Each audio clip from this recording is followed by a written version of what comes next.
No, tak jako halabala, no. Tak jsme slezli tady dolů.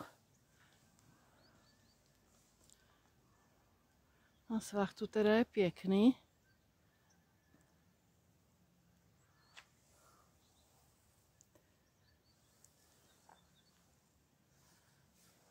No.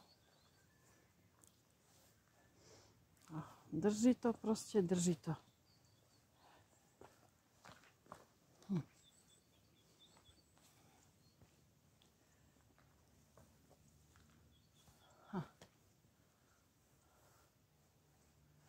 Někdo řekne halda kamení, ale... Kolik to stálo práce, dřiny, úsilí. Jo. A vymyslet to vůbec. Než to kdo si kdysi vůbec postavil.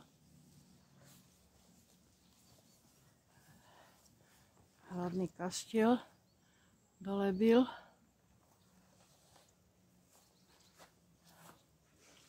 To byla fakt škoda, že se to dostalo do takového stadia. To bylo škoda, to byl velký hrad. To bylo škoda.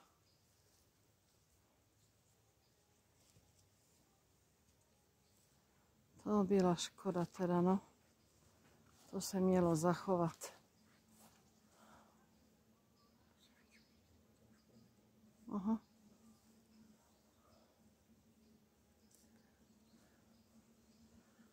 No, kaštěl.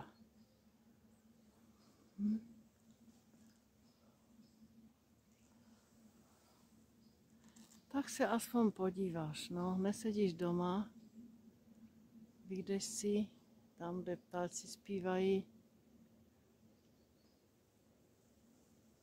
A Slovensko, to je prostě moje srdcovka.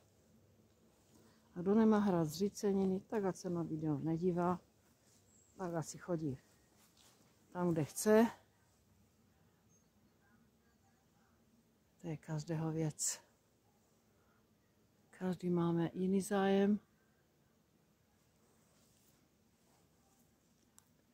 Já mám prostě ráda hrady, Slovensko, moře.